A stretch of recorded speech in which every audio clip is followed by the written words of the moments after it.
I want to thank the leaders of Pakistan for what they've been doing.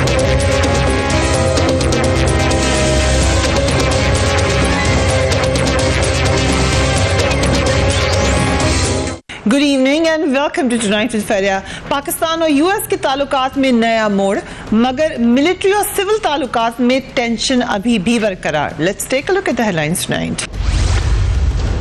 पाक America ताल्लुकात में जमी बर्फ पिघलने लगी।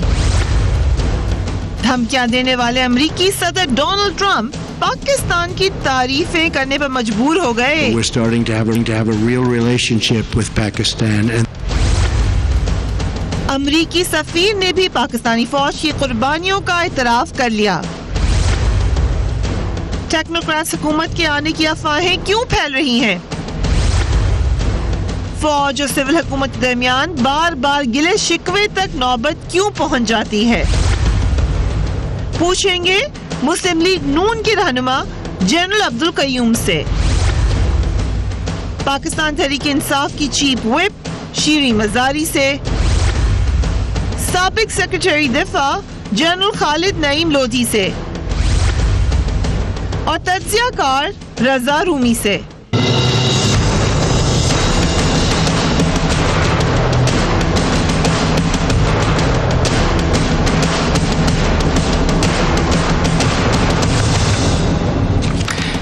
Warm welcome to the show. America और पाकिस्तान के दरमियान जो ताल्लुकात हैं वो क्या एक नए मोड़ पर हैं? जो अमेरिकी सदर हैं वो यकीनन यही कहते हुए नजर आ रहे हैं कि एक नया मोड़ है। इनफैक्ट उनका कहना ये है कि अब हकीकी ताल्लुकात का आगाज है। बीबीसी की स्टोरी के मुताबिक उन्होंने कहा कि पहले पाकिस्तान ने हमें बड़ा इस्तेमाल कर लिया है, अब हम हकीकी ताल्लुकात की तरफ जाएंगे। डोनाल्ड ट्रंप ये वही हैं जिनके मुंह से कभी भी पाकिस्तान के लिए कोई अच्छा कलमा नहीं निकला। माजी हो या करीब का माजी हो या पुराना, आप जरा ज्यादा पुराने माजी में चले जाएं, डोनाल्ड ट्रंप कंसिस्टेंटली पाकिस्तान के खिलाफ जहरी उगलते नजर आए हैं और अब जो हमें नजर आ रहा है वो तारीफ करते हुए नजर आ रहे हैं। Let's watch it. The United States government, working with the government of Pakistan, secured the release of Caitlin Coleman, Joshua Boyle, and their 3 children from captivity from the Haqqani Network, a terrorist organization with ties to the Taliban. The Pakistani government's cooperation is a sign that it is honoring America's wish that it do more to provide security in the region. And I want to thank the Pakistani government. I want to thank Pakistan. They worked very hard on this. We hope to see this type of cooperation and teamwork in helping secure the release of remaining hostages and in our future joint counterterrorism operations.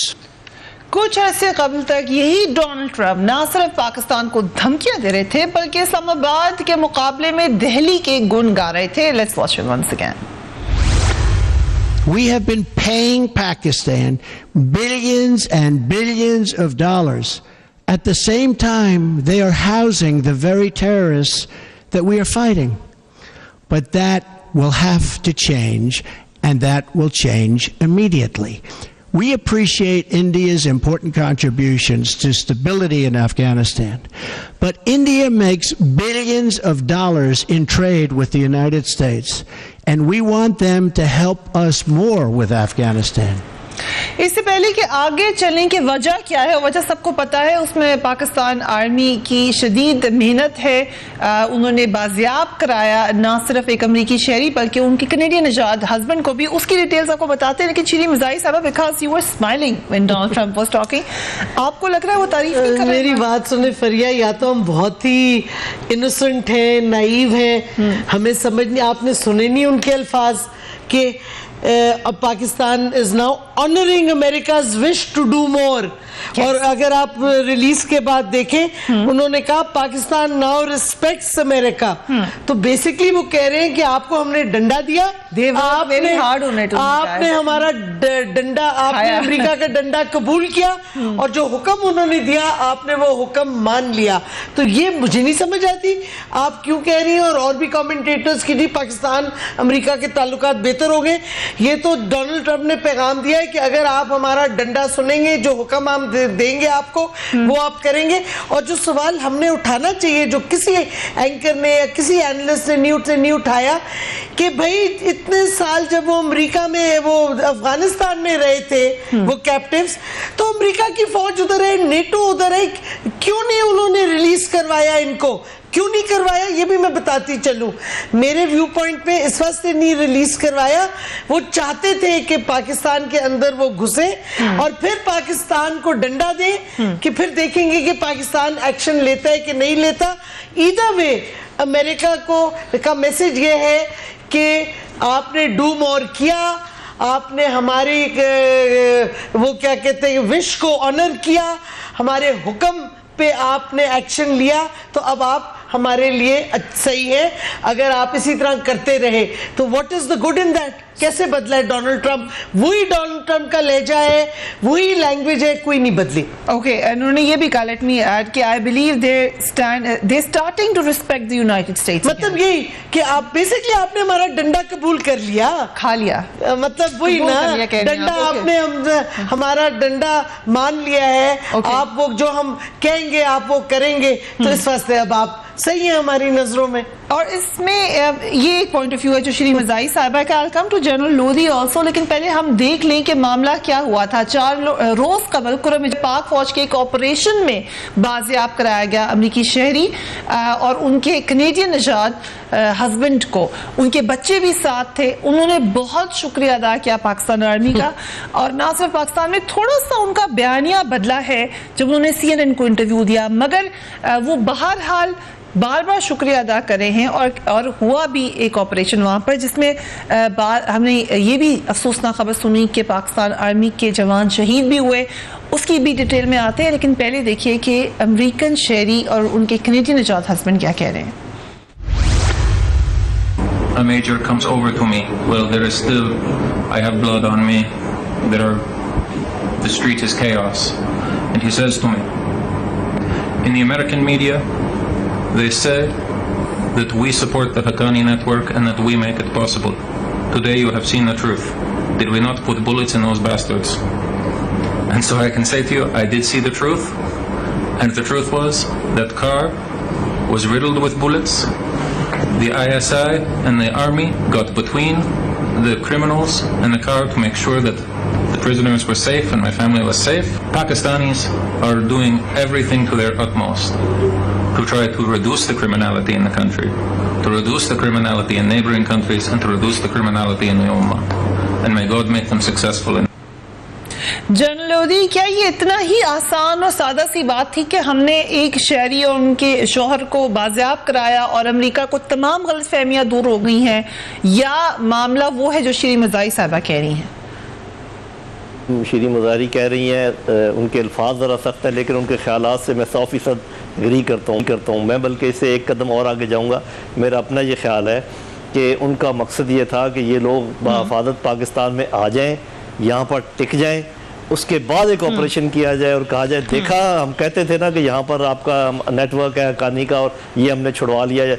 Pakistani intelligence और पाकिस्तानी फ़ौज ने उनका ये मंसूबा मिट्टी में मिला दिया है, जहाँ तक मेरा ख्याल है। अगर आप, मुझे ये भी लगता है कि जो कुछ डोनाल्ड ट्रंप ने कहा वो शायद पहले। जनरल साहब, ये आपका ख्याल है या कोई इन्फॉर्मेशन है आपको इस हवाले से? क्योंकि अगर ऐसा हुआ है तो ये दोबारा भी हो सकता है। जी, ऐसा दोबारा हो सकता है, और मेरा ख्याल है कि हमारे लोग अलर्ट होंगे, इसलिए कि हम लोग तो असेस करते हैं ना, आखिर फौजी कार्रवाइयों को हम समझते हैं। और पिछला पूरा माजी भी हमारे सामने है कि वो क्या मुल्ला मंसूर जब ईरान से चला था, ईरान में नहीं मारा जा सकता था, उसको इंतज़ार नहीं किया जा सकता था कि वो अफगानिस्तान में चला जाए? क्या ज़रूरी था कि वो जब वो थोड़ी देर के लिए पाकिस्तान से गुजरा औसत मारा गया? और भी बहुत सारी बातें। तो असल बात यह है कि चाहे ट्रंप कुछ कहे, चाहे अमेरिका कुछ कहे, वो कहते हैं ना, action speak louder than words. तो हमें देखना यह है कि वो कर क्या रहे हैं। वो कर ये रहे हैं कि अफगानिस्तान में हिंदुस्तान का किरदार बढ़ाना चाह रहे हैं। वो कर ये रहे हैं कि CPAC को वो कह रहे हैं जी मुतनाज़ा इलाके से गुजर रहा है। वो जो कर सकते हैं कि उनका असर रसूख है इंडिया के ऊपर इतना, वो ये नहीं कर पाए कि वहाँ पर जो इतना जुल्म और सितम हो रहा है कश्मीरियों पर, उसको कुछ एक लम्हे के लिए, एक दिन के लिए रोक सकें। तो उनका बयानिया, उनका इंडिया बिल्कुल क्लियर है। उनको ये CPAC और ये यहाँ से चाइना का गुजरना, यहाँ से बाद में रूस के लिए गुजरगाह का बनना, पाकिस्तान का चीन की तरफ राग़िब होना, रूस की तरफ राग़िब होना, तुर्की, ईरान और एक ब्लॉक बनना, उसके बाद अफ़गानिस्तान का मसला अमेरिका के बगैर हल करने की कोशिश करना, ये सारी चीज़ें उनकी आंखों में चुभ रही हैं और इसके जवाब में वो जो कुछ कर सकेंगे वो करेंगे। अब ये कि अमेरिका एक बड़ी ताकत है, हमने अपने बटन नहीं खोलने, उनके सामने सीना तान के खड़े नहीं होना, उनके साथ रिकन्सिलेटरी मोड रखना है, इसमें कोई शक नहीं है। लेकिन हमें क्लियर होना चाहिए कि ऐसा नहीं होना चाहिए। मैं लीडरशिप से अपील करूंगा कि $200-250 मिलियन के पीछे वो फिर अपनी जो ना डायरेक्शन को चेंज कर दें। जिस डायरेक्शन में अब हमारी खारजा पॉलिसी चली ये सही है। एक बात और देखिए, पहले कहा करते थे कि दुनिया हमारी बात नहीं सुनती, दुनिया हमारी बात नहीं सुनती। भाई दुनिया गूंगों की बात तो नहीं सुनती, अब बात करेंगे तो दुनिया सुनेगी ना। अब आपने बात की है आपके प्राइम मिनिस्टर ने जाकर, ठीक है ना, अब आपके फॉरेन मिनिस्टर ने जाके बात की तो दुनिया सुन रही है कि नहीं सुन रही है? दुनिया सुनती है जब आप उसको सुनाते हैं। तो मेरा ख्याल है कि ये सारा तनाज़ुर दुनिया सुनती है जब हम उसको सुनाते हैं। जनरल साहब, will go to Raza Rumi as well. Raza Rumi, क्या अमेरिका में उसी तरीके से हम समझ सकते हैं? आपको क्या लगा इस वाक़े के बाद, डोनाल्ड ट्रंप की ट्वीट के बाद? हेविली रीट्वीटेड ट्वीट है ये कि क्या प्रोपेगेंडा खत्म हो जाएगा हक्कानी नेटवर्क के हवाले से जो पाकिस्तान पे इल्जामात लगते हैं? देखिए, नई प्रोपेगेंडा तो बिल्कुल खत्म नहीं होगा, जैसे कि अभी बहस भी हो रही थी, क्योंकि इसमें बहुत सारी जो है अमेरिका की अपने जो इंटरेस्ट हैं सिक्योरिटी के, वो उससे तो बिल्कुल भी नहीं हटेंगे पीछे। मगर ये जरूर हुआ है कि ये इस वाक़े के बाद और ये जो बाज़ाबी हुई है बॉयल फैमिली की, उसके बाद थोड़ी गुडविल में इजाफा यकीनन हुआ है। यहाँ की प्रेस में भी काफ़ी उसको कवरेज भी है और खैर मुतज़ाद बातें भी कही गई हैं यहाँ के अखबारात में और टीवी पर, मगर बिलअमूम एक तासुर जो है पाकिस्तान के बारे में वो कदरे बेहतर हुआ। जो मतज़ाद बातें हैं उसके बारे में हमें बताएंगे, क्या कहा गया है? ये जरूर जिक्र किया होगा कि पाकिस्तान पे इल्जाम लगता है हक्कानी नेटवर्क से सॉफ्ट कॉर्नर रखने का। जी देखिए, यहाँ पर हर चीज का, हर मजमून का और हर डिबेट का आगाज तो वहीं से होता है, हक्कानी नेटवर्क से स्टार्ट होता है, वहीं पे खत्म होता है। मगर ये कि लेकिन ये कि मेरे ख्याल से थोड़ी सी गुडविल में हुआ है, कुछ चेंज तो हुई है, मगर एक और अहम बात ये हुई है कि ये जो पिछले चंद महीनों से ये वॉर ऑफ वर्ड्स भी जो जारी है, ट्रंप की जो स्पीच थी अगस्त की, उसके बाद से जो पाकिस्तान का भी एक बड़ा फर्म स्टांस रहा है, उससे शायद अमेरिका को भी थोड़ा ये अंदाजा हुआ कि ये मादी वाले हालात नहीं है कि अगर वो पाकिस्तान को धमकाएंगे या दबाएंगे तो वो पाकिस्तान बिल्कुल डर जाएगा। और क्योंकि एक जो सबसे बड़ी तब्दीली हुई है वो पाकिस्तान का चीन के साथ जो इत्तेहाद है, और यहाँ पे अमेरिका में अब इस बात को काफी हद तक जो है समझ लिया गया। यहाँ के बहुत सारे जो थिंक टैंक्स हैं, एनालिस्ट हैं, वो भी ये समझते हैं कि अगर आप पाकिस्तान को ज्यादा पुश करेंगे तो फिर वो भी अमेरिका के लिए नुकसानदेह होगा, क्योंकि अफगानिस्तान का कोई सोल्यूशन ऐसा नहीं है जो कि पाकिस्तान के बगैर जो हासिल किया जा सकता हो। ठीक है रज़ा साहब, हम एक ब्रेक लेंगे, उसके बाद we will be right back और हम आपको बताएंगे कि यूएस एम्बेसी से जो है कीप वाचिंग टुनाइट्स फेयर।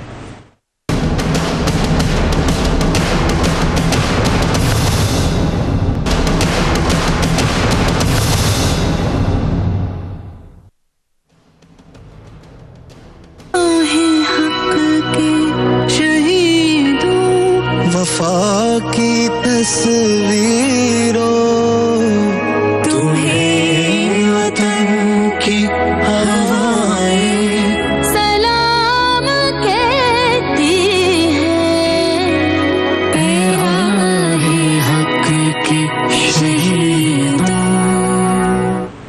कल कुरम एजेंसी में 4 जवान शहीद हुए एफसी के, जिसमें कैप्टन हसनैन भी शामिल थे। ये लोग उन्हीं लोगों को तलाश करने की कोशिश कर रहे थे जो अगवा करान में शामिल हैं। हमने एक और पूरा पाकिस्तान इस पर अफसरदा है, पूरा पाकिस्तान बार बार, पहली दफ़ा नहीं है, हमारे जवान बार बार अपने खून का नजराना पेश करते हैं। यही मुद्दा है हमारा कि इतनी कुर्बानियों के बावजूद हम बावर नहीं करवा सके। अभी जनरल साहब ने कहा कि बावर इसलिए नहीं करवा सके कि ज़बान ही नहीं खोली। जब ज़बान खोली है तो लोगों को एहसास होना शुरू हुआ है।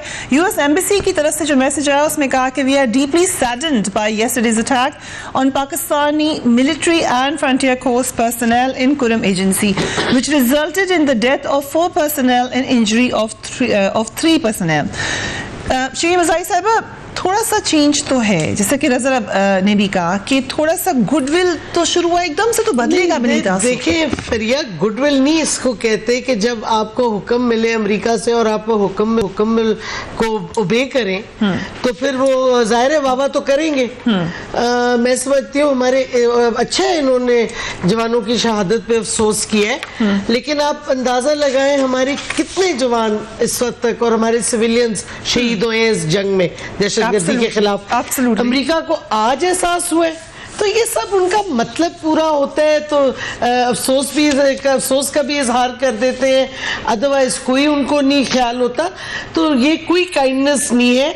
और जो सवाल हमें अभी भी उठाना चाहिए वो ये नहीं कि क्या अमेरिका हमारी तरफ बेहतर निगाहों से देखेगा, वो कोई नहीं होना।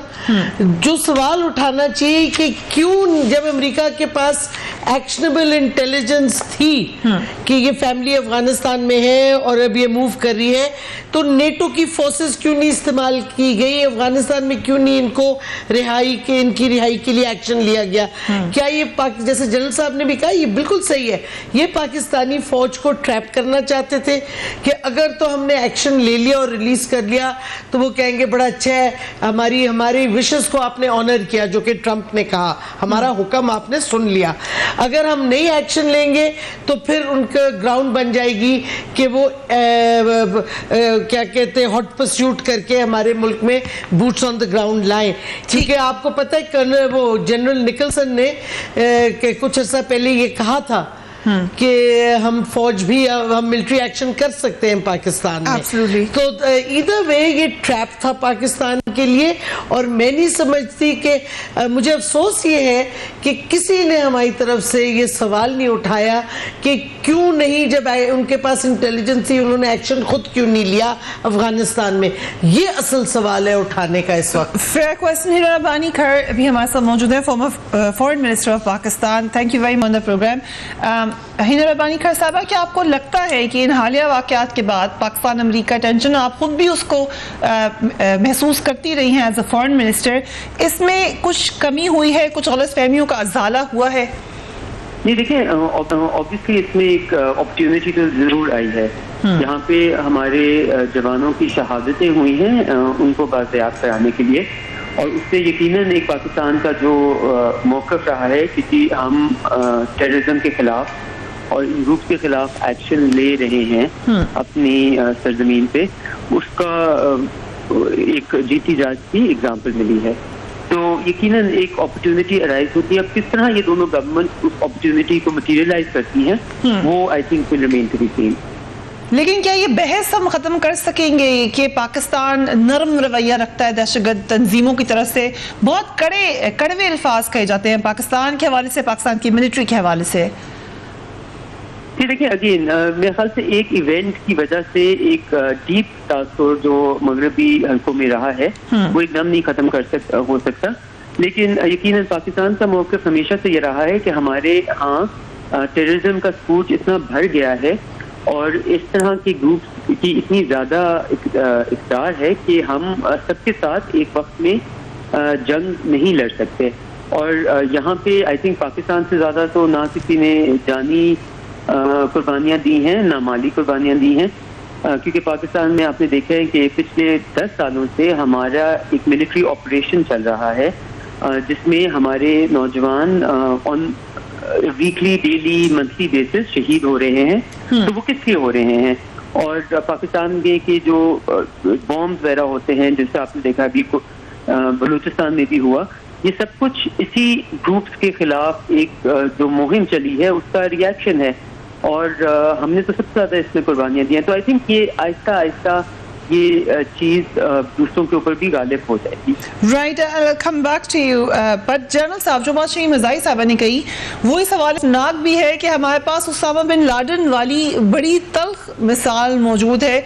वहाँ पर भी यही बहस हो रही थी कि इंफॉर्मेशन शेयरिंग क्यों नहीं हुई, और वहीं से मामलात ख़राब होना शुरू हुए पाकिस्तान अमेरिका के बड़ी हद तक।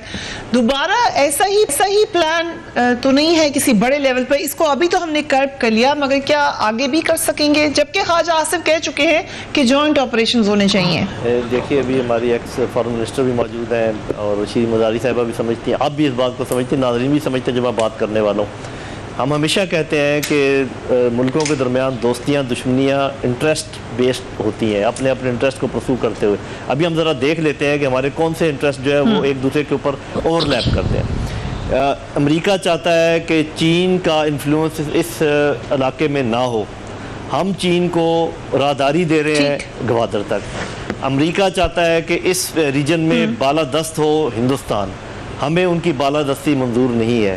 हम चाहते हैं कि अफगानिस्तान में अमन हो।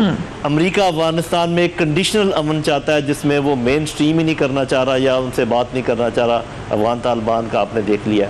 हम चाह रहे हैं कि अफगान जो हमारे रेफ्यूजीज हैं वो वापस जाएं, अमेरिका उसमें कोई मदद नहीं कर रहा।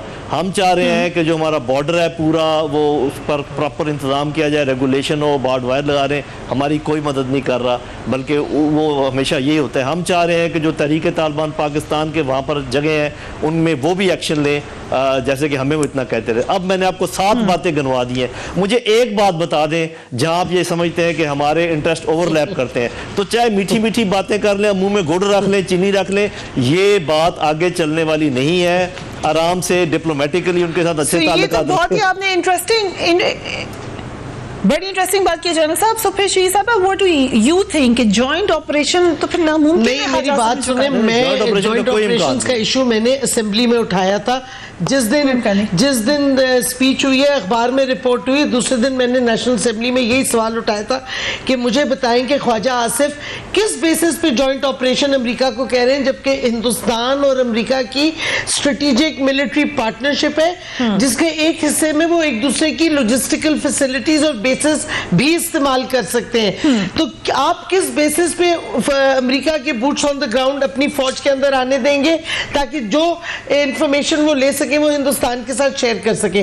तो शुक्र है कि ISPR की तरफ से बड़ा क्लियर एक आ गया कि सवाल ही नहीं पैदा होता जॉइंट ऑपरेशन अमेरिका के साथ। उनकी स्टेटमेंट आ चुकी है। मतलब है, देखें, अमेरिका को खुश करने के लिए अमेरिका में जाके ख्वाजा आसिफ ने एक इतनी अब्सर्ड, इनरैशनल, इलॉजिकल सजेशन दी कि जी जॉइंट ऑपरेशन भी हमने क्या आके कर लो, जो कि हमें सख्त नुकसानदेह होती गिवन अमेरिका और हिंदुस्तान की एक स्ट्रेटेजिक पार्टनरशिप। उसके बावजूद ये भी कहा गया कुछ हलकों में कि काफी अच्छा केस भी लड़ा ख्वाजा आसिफ ने हमारा। You don't agree? No, I don't agree with this particular. देखिए, आपने इतना नुकसान किया है, ये क्या कहने की बात है? और दूसरा जो ख्वाजा आसिफ ने कहा कि हम we have to set a house in order, ठीक है, हमारी बड़ी खामियां है, लेकिन ये वहां जाके क्या रोना है कि हमारे मुल्क में बहुत प्रॉब्लम्स हैं, दहशतगर्दी का भी प्रॉब्लम है, एक्सट्रीमिज्म का भी है।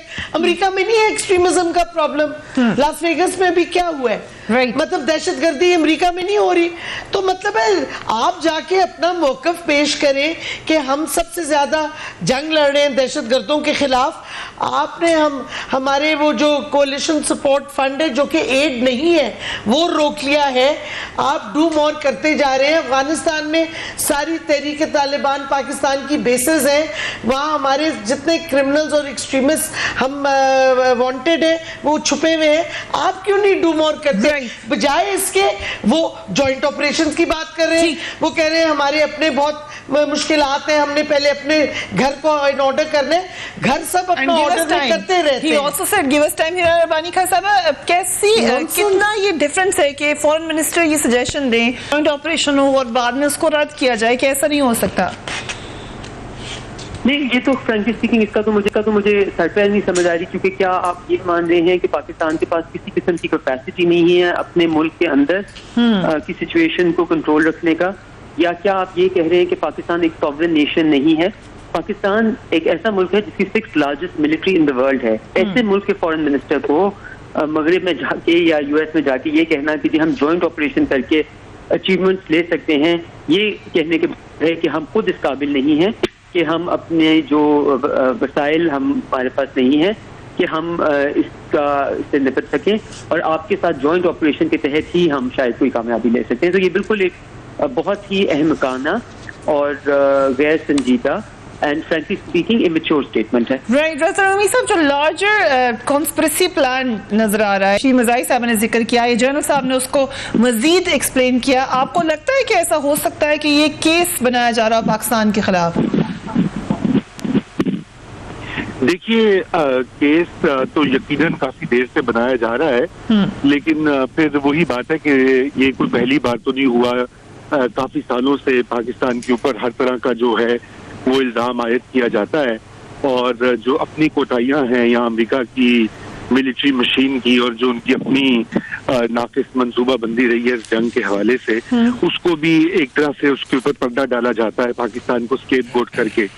लेकिन ये देखिए हकीकत पसंदी का तकाजा ये है कि अमेरिका को भी इस चीज का इल्म है और इदराक हो चुका है कि पाकिस्तान के बगैर कोई भी अफगानिस्तान में देर पा सोल्यूशन नहीं वो कर सकते, ना वो निकल सकते हैं वहां से, ना वो कोई जंग जीत सकते हैं वगैरह वगैरह। और पाकिस्तान को भी इस चीज का बहुत सारे, पाकिस्तान में भी तो बहुत सारे ये है ना हल्के कुछ ऐसे हैं कि जो ये समझते हैं कि शायद अमेरिका के साथ ताल्लुकात जो है वो अभी उनमें बिगाड़ नहीं आना चाहिए, क्योंकि ये सिर्फ अमेरिकी इमदाद का मामला नहीं है। IMF और वर्ल्ड बैंक के पास जो लेवरेज है अमेरिका की उन इंस्टीट्यूशंस के ऊपर, वो भी पाकिस्तान के लिए अहम है। आप देखिए ये गवर्नमेंट दोबारा IMF के पास जाना चाहती है, जो अखबारात में खबरें आ रही हैं जी, तो वो फिर उसमें यकीनन एक मसला बनेगा।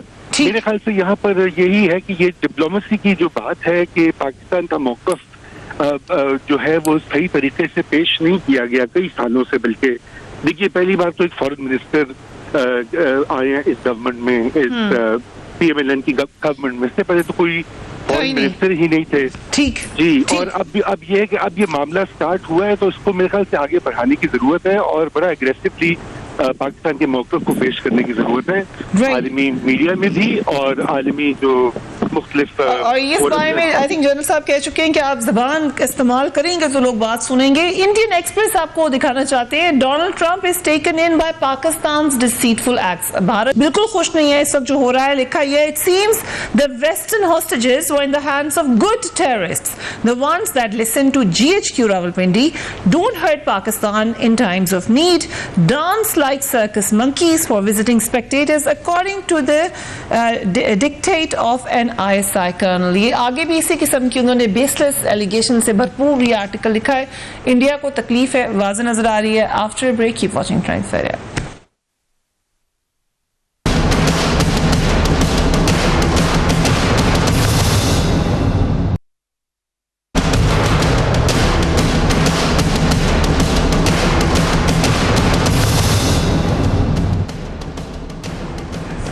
पैनामा केस और डॉन लीक्स के बाद हुकूमत और फौज के दरमियान ताल्लुकात में फासला बढ़ता हुआ नजर आया। वज़ीर आज़म नवाज शरीफ जब नाअहल हुए उसके बाद दरारें मजीद वाज़ेह हुई। शरीफ खानदान के खिलाफ नैक मुकदमात के ऐलान के बाद से खुलकर एक दूसरे से शिकवा जवाब शिकवा का सिलसिला शुरू हो गया। इसका एक शाखसाना यह है कि वज़ीर दाखिला को जब पसंद नहीं आई DGI-SPR की बात, उन्होंने कॉमेंट किया, जिसके जवाब में फिर DGI-SPR ने क्या कहा। Let's watch that. जब मैं यहाँ खड़े होकर बात करता हूँ तो ये कोई मेरी जाती बात नहीं होती। I am spokesperson of the armed forces and when I say it is not my personal view. और जो कुछ इकॉनमी के बारे में कहा that was outcome of that seminar. और उस सेमिनार के बाद मेरी इन्फॉर्मेशन ये है कि ऑनरेबल प्राइम मिनिस्टर ने भी इंटरेक्शन किया और ये एक डिबेट जनरेट करने की बात थी और तजवीज़ देने की बात थी जो कि मुल्क की बेहतरी के लिए। मुल्क उस वक्त तरक्की करेगा जब हम सब मिल के काम करेंगे और पाकिस्तान आर्मी जो है हर किस्म का तावन हर इदारे के साथ कर रही है और इंशाल्लाह करती रहेगी। इसमें किसी किस्म की रिजर्वेशन या फियर्स या अप्रीहेंशन नहीं होनी चाहिए। इंशाल्लाह हम हर वो काम करेंगे जो आइन और कानून के अंदर है और मुल्क की बेहतरी के लिए। साहिबा, ये शिकवा जवाब शिकवा क्यों शुरू हो गया? देखिए ये PM जब से नवाज शरीफ को हटाया गया, प्राइम मिनिस्टरशिप से डिस्क्वालीफाई हो गए, तो उन्होंने ये एक नया वो कर लिया। रोना जो था मुझे क्यों निकाला, फिर खुद ही जवाब दे रहे हैं कि जैसे कि जुडिशरी के और फौज की कोई कंस्पिरेसी थी। जुडिशरी को वो हर मौके पे अटैक और टारगेट कर रहे हैं और वही फौज के साथ कर रहे हैं। मतलब वो चाह रहे हैं, पूरी कोशिश है नवाज शरीफ के सपोर्टर्स की कि किसी तरह सिस्टम डिरेल हो जाए। अब जो वो उनको मुसीबत पड़ गई है कि सिस्टम डिरेल नहीं होने वाला। फौज ने बार बार रीअसर्ट किया है। अब जब और कुछ नहीं मिला तो इकोनॉमी पे आ गए। अगर आप चीफ ऑफ आर्मी स्टाफ को इनवाइट किया जाता है बिजनेस कम्युनिटी से, तो वो क्या उधर बात करेंगे? वो फौजी आर्मी फॉर्मेशंस की बात करेंगे, जाहिर है वो इकोनॉमी पे बात करेंगे, और इकोनॉमी और सिक्योरिटी का डायरेक्ट लिंक है। हमारी इंडिजिनस आर्म्स इंडस्ट्री सफ़र कर रही है, हमारे स्पेयर पार्ट्स, हमारे मॉडर्नाइजेशन ऑफ द मिलिट्री सफ़र कर रहा है। अगर आपकी रिसोर्सेज नहीं है, हिंदुस्तान का डिफेंस बजट आसमान पे पहुंच गया है, हमारा कम होता जा रहा है percentage and in real terms, तो ये इश्यूज बड़े रियल हैं। और अगर आपकी इकोनॉमी स्टैग्नेट करिए, आपकी बिजनेस स्टैग्नेट करिए, आपकी लोकल इंडस्ट्री स्टैग्नेट करिए, उसका फॉल आउट हर शोबे पे होगा, इंक्लूडिंग आर्म फोर्सेस। तो कोई ऐसा तूफान उठाने की जरूरत नहीं थी, ये क्रिएटिंग अ कंट्रोवर्सी जिधर कोई कंट्रोवर्सी नहीं थी। तो मैं समझती हूँ कि ये अब रहेगा पैटर्न नवाज शरीफ का और उसके जो दरबारी हैं, क्योंकि वो चाहते हैं कि किसी तरह सिस्टम डिरेल हो। और अगर यूनी के अगर हम नहीं तो कोई नहीं, तो ना वो इस PMLN की जो हुकूमत बनी है उनको ठीक तरह काम करने देंगे, प्रोवोक कर रहे हैं और सिस्टम को डिस्टेबलाइज करें, सिस्टम को जुडिशरी को अटैक करें, यानी कि जो इदारे रह गए इस मुल्क के मजबूत, उनको ये टोटली डिस्ट्रॉय करना चाह रहे हैं कि इदारे नहीं होंगे तो गवर्नेंस बिल्कुल खत्म हो जाएगी। एक किस्म की एनिकी चाह रहे हैं वो, क्योंकि उनको सूट करता है। Let's bring in Hina Rabbani खैर, आप वज़ीर ख़जाना भी रह चुकी हैं मैडम, सो क्या आपके ख्याल से फौज को बयान देना चाहिए इकॉनमी पर, जैसा कि हमने इंटीरियर मिनिस्टर का बयानिया देखा? देखिए जी, इस पे तो पॉइंट ऑफ व्यू बिल्कुल क्लियर है। आई थिंक हर किसी को अपनी हदूद में रह के अपना रोल अदा करना चाहिए। हर किसी को कमेंट करने में शायद कोई हर्ज नहीं है, लेकिन यकीनन आई थिंक पाकिस्तान में जो इस वक्त इस हुकूमत के नीचे एक इंस्टीट्यूशनल वॉरफेयर चला हुआ है और अटैक हो रहे हैं एक तरफ से और फिर दूसरी तरफ से, ये इस पर मैं बहुत ज़्यादा इस हुकूमत को उसका जिम्मेदार ठहराऊंगी, क्योंकि इस तरह की स्टेटमेंट ओपनली देना और हर पूरे दुनिया के सामने और अपने मुल्क के अंदर अपना तमाशा मनाना आई थिंक किसी को भी सूट नहीं करता। अगर हुकूमत ने डेमोक्रेसी को मजबूत करना है तो इनको ये चाहिए कि डेमोक्रेटिक इंस्टीट्यूशंस को मजबूत करें। डेमोक्रेटिक इंस्टीट्यूशंस में पार्लियामेंट आती है जो इनके वज़ीर आज़म कभी अटेंड नहीं करते। तो डेमोक्रेटिक इंस्टीट्यूशंस में पार्लियामेंट्री बॉडीज आती हैं such as standing committees for finance, जो इनके वजीर कभी अटेंड नहीं करते। तो खुद ही इन्होंने डेमोक्रेटिक जो स्ट्रक्चर है पूरा उसको वीकन किया है, बल्कि उसको अटैक किया है, और फिर ये रोना कहीं और होते हैं। जनरल साहब, बार बार ये बहस आ रही है, बार बार ये बात कही जा रही है कि फ़ौज को ये बात करनी चाहिए या नहीं, रेंजर्स को यहाँ होना चाहिए या नहीं, क्या मौक़िफ़ है फ़ौज का इस हवाले से? मैंने देखा DGSP ने क्लियरली कहा, मगर उसके बावजूद क्यों बार बार इल्ज़ाम लगाया जाता है कि या मार्शल लॉ आने वाला है या टेक्नोक्रेट्स आने वाले हैं या कोई साजिश हो रही है? मेरा ख्याल ये तो बात क्लियर कर दी है, लेकिन मेरा ख्याल है कि एक चीज़ को मैं बिल्कुल क्लियर कर देना चाहिए कि क्या सिक्योरिटी और इकॉनमी का कोई ताल्लुक है या नहीं। कोई भी बड़ा फिलोसफर, कोई बड़ा पढ़ा लिखा आदमी PMLN की तरफ से, किसी पार्टी की तरफ से ये कह दे कि जी नहीं सिक्योरिटी और इकॉनमी का कोई ताल्लुक नहीं है, तो फिर तो फ़ौज ने बड़ी गलती की है, उनको वाकई इकॉनमी की बात नहीं करनी चाहिए थी। लेकिन अगर सिक्योरिटी फ़ौज के ज़िम्मे है, एक्सटर्नल और internal, and there is a connection between economy and security, फिर तो वो सिक्योरिटी की बात कर रहे हैं इनडायरेक्टली। अगर इकॉनमी की बात भी कर रहे हैं तो सिक्योरिटी, और उन्होंने बताया भी, उन्होंने रूस की मिसाल भी दी, उन्होंने ये भी कहा कि अगर आपने सस्टेन करना है इस वॉर ऑन टेरर को तो you need to have a strong economy. Actually वो तो बल्कि हुकूमत की साइड ले रहे थे कि वो ये कहना चाह रहे थे कि बाकी लोग हुकूमत की मदद करें कि इकॉनमी को स्ट्रॉन्ग करें, कि इकॉनमी के बगैर आपकी सिक्योरिटी का मसला हल नहीं होगा।